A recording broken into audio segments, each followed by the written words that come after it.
We have gathered a lot of news and details about Assassin's Creed Codename Jade, the upcoming free mobile game set in ancient China, coming from the recent Ubisoft Forward event and many other sources released after it, and today we're going to have a look at all of them, including all the news about gameplay, some more info about the character creator feature, a lot of news about the story and setting with several ties to the established lore, even dating back to Assassin's Creed 2, and a potential mystery about the story and the true in-lore meaning of the terracotta army within the game. As usual, we have a lot to talk about, so let's dive in and have a look at all the Assassin's Creed Codename Jade news.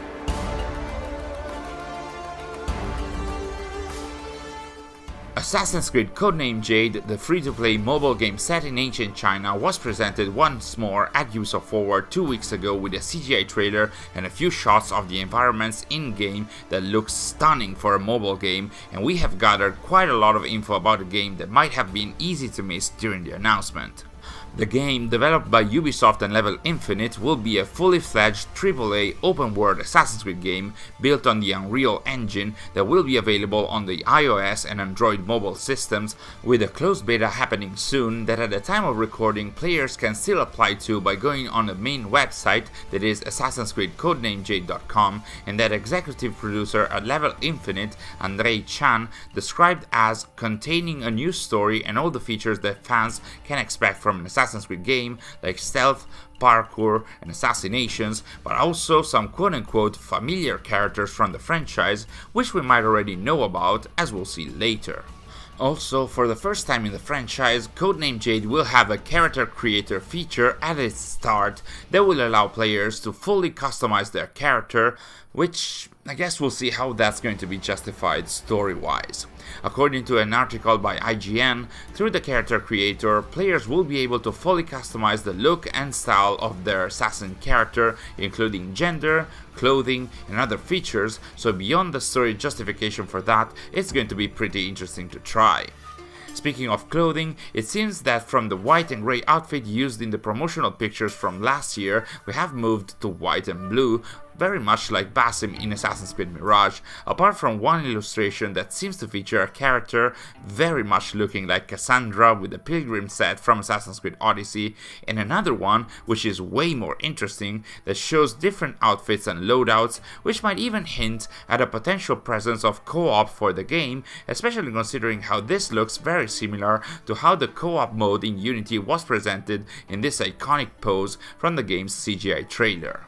Codename Jade will also feature the classic gameplay elements you can expect from the recent Assassin's Creed RPG games, seemingly leaning heavily towards Odyssey, which means combat through several different types of weapons, including Chinese spears, double swords, heavy axes and bows, some of which will have sort of magical effects that I'm not a huge fan of, then stealth, which hasn't really been shown, but we can at least see an air assassination with swords, and a lot of exploration, which will lead players to such landmarks as the imperial city of Xiangyang and the Great Wall of China that we have seen in multiple promotional assets. Finally, we have this screenshot, which is pretty difficult to interpret currently as it shows our main character in front of what seems to be a map of the region, but it doesn't seem to involve only China, rather the territory outside the Great Wall going west through the desert all the way until Greece, based on the temple portrayed here. In the desert area we can see what seems to be the model of a convoy moving from China towards Greece. Also, the various units of the convoy are very similar to the way the famous terracotta army statues that are portrayed in the CGI trailer, so I wonder if within the game and the Assassin's Creed lore, the terracotta army was meant to represent something different, like a convoy that was originally meant to get something out of China, maybe in secret. After all, one of the various presentation documents for Codename Jade suggests that players will quote-unquote uncover the secrets of the terracotta warriors. The game is set between Odyssey and Origins, so maybe this will somehow be tied to Cassandra's story one way or another, or maybe this just represents a room within a kind of villa owned by our character where they can keep an eye on enemy movements outside of China, or maybe it can represent also a convoy minigame or a text-based mission minigame like the assassination contracts from the Ezio games. I guess we'll see soon if there really is anything to gather from this. Story-wise, we know that Codename Jade will take place in 215 BCE between the events of Assassin's Creed Odyssey and Assassin's Creed Origins, during the time of the first unified empire in China, that of the Qin dynasty, under the rule of the first emperor of unified China, that is Qin Shi Huang. The trailer for the game leans directly and indirectly on these topics by showing, as we mentioned earlier, the famous terracotta army, which was a collection of terracotta sculptures depicting the armies of Qin Shi Huang that acted as funerary art that was buried with the emperor at his death. The trailer also dives into discussing the topics of legacy, remembering the successes and failures of the past, and building a new future based on the ground laid by one's ancestors. But of course, these are not the only themes of the game connected to the Chinese culture. According to the descriptions of the game, our main character will embark on the so-called Path of Xia, or Yo Xia, which was an archetype of ancient Chinese warrior folk hero celebrated in classical Chinese poetry and fictional literature, and can be assimilated to the knight-errant or soldier of fortune kind of literary archetype, a person with power, oftentimes a solitary one that helps others in need, especially if oppressed by higher powers that hold authority over them. So apparently we might be that kind of character, and we might do that in the game, and while there is a character creator in the game, there is also a set story for our main character, as they will be the adopted child of Master Wei Yu, whom you might remember as one of the legendary assassins depicted in the statues of the Monterey Sanctuary in Assassin's Creed 2, but we should expect Wei Yu to likely not be portrayed as a member of the Hidden Ones or the Assassins, because following, how should I call it, the great retcon of Assassin's Creed Origins, all the canon assassins dating before the newly introduced foundation of the Brotherhood were then deemed proto-assassins that only had similar beliefs or approaches to that of the Hidden Ones. And of course, Wei Yu was one of them, and he was involved in a very important high-level target assassination. But there's more. As mentioned on the Assassin's Creed Encyclopedia, the first emperor of unified China, Qin Shi Huang,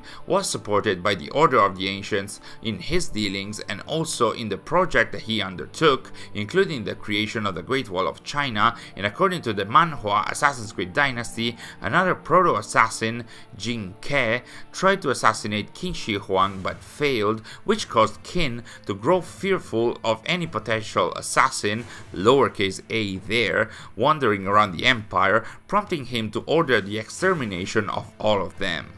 Still, as we know from the description of Wei Yu's own statue in the Monterey Sanctuary, he himself was able to assassinate Qin Shi Huang with his spear in 210 BCE. That's only 5 years after the starting point of Codename Jade, so in the game we may actually witness this specific event that has been part of the Assassin's Creed lore for 14 years. But back to Codename Jade, while we know the protagonists, we don't know much about who is going to antagonize them, but we do know that our main character will have to protect their lands from the Xiongnu Raiders, who were a tribal confederation from the Eurasian steppes of nomadic peoples who raided China not only to gather goods, but also to force the locals to pay regular tribute. But I guess there will also be probably some other conspiracies tied to these raiders that our main character is going to face. In the promotional descriptions, they are described to be located behind the Great Wall, so I'd imagine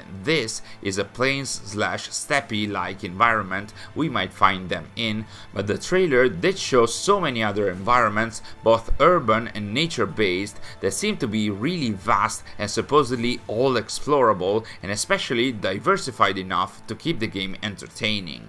So that's all we could currently gather about Assassin's Creed Codename Jade from all the sources out there, but that's just the tip of the iceberg, as we have recently released on our website a major article about the history of the Chinese assassins and proto-assassins with some connections to Codename Jade, and this article was written by Nicholas as part of our recently announced Vortex program, our content creation collaboration program aimed at fans who might be interested in helping us create the best content for the Assassin's Creed community, which I really advise you check out, and if you're interested, to write to us at info@accesstheanimus.com. Also, keep your eyes out on our channel in the coming days, as we're going to discuss more news about the Assassin's Creed Nexus VR game, and of course, several more news about Assassin's Creed Mirage, like the ones we have collected by analyzing the story trailer of the game. Thanks for watching, and I'll see you in our next video.